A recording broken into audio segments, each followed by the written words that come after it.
Okay, in a minute we're going to be talking Angel Di Maria to Manchester United, but first off, Mario Balotelli, Liverpool, £16 million.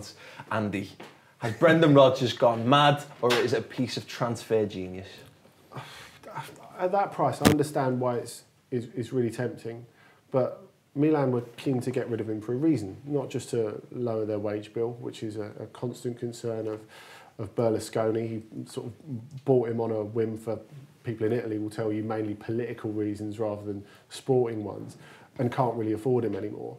But there's dissatisfaction with Balotelli because I don't feel that even at Milan, the club that he supported as a kid, people thought they weren't getting a lot from him.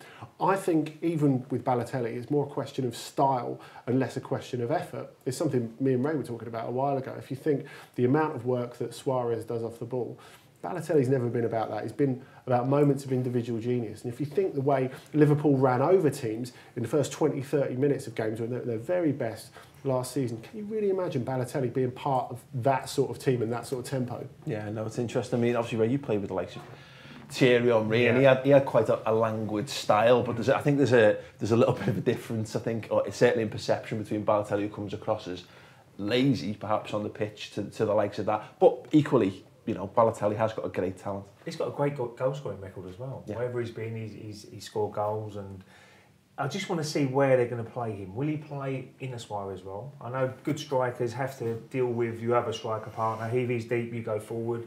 Or Sturridge, will he drop off a little bit? I still think he's got to be a main man, Sturridge. I think he's the really big season for him with the goals. Balotelli, can he play that sort of role? Will he play? I think he wants to be the highest player, so Sturridge might play that a little bit deeper, which will be really interesting to see. But certainly it is a gamble, not just for the week, you know, on a Saturday, but during the week. What's he like in training? Does he upset people? Does he upset the team spirit? And that is the big question. But Brendan Rodgers has took the gamble, and it could be a bit of a master stroke from him, because he needs a striker. And if Balotelli can play and get everything with his ability on the pitch, then it could be a great signing for Liverpool. Yeah, £16 million. You can't really argue at the fee, can you? We're going to come on to Angel Di Maria now for Manchester United. He's completed his move this week. We've got Footy Rated with us. Is that, I mean, the fee being reported is anywhere between 60 and 75. What have you heard on that? 59.7, I think.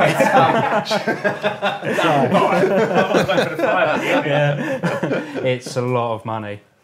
Yes. Breaking the British transfer record, which was held by Fernando Torres, who has had, he's had a bit of a torrid time. Provided excellent value for money. Yeah, for Liverpool, yeah.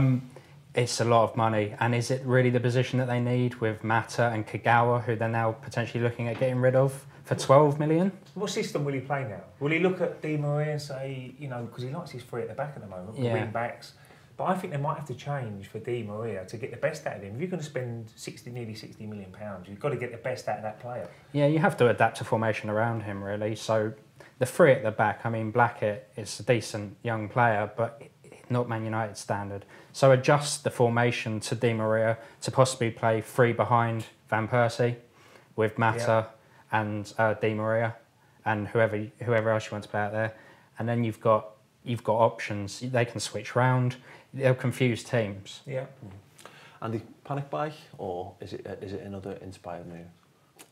I think it'll work out really well for them. There is a panic element to it, because just like last year with, say, Fellaini, they've been caught over a barrel. They haven't been sharp enough, because PSG, for example, if they'd have had the money, which they don't because of financial fair play, could have got him for 15 million cheaper a month back. So the fact is, United needed him. They need several players, but he's one they needed.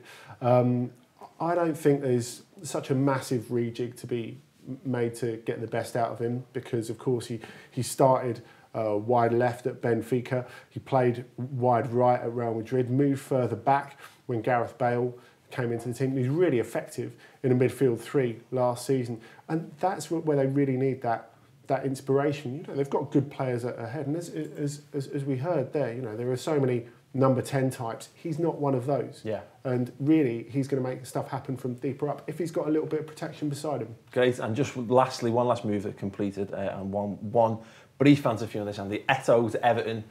Good move. Absolutely, no doubt about it. That's all we got time for on the transfer latest. Nice one, Andy.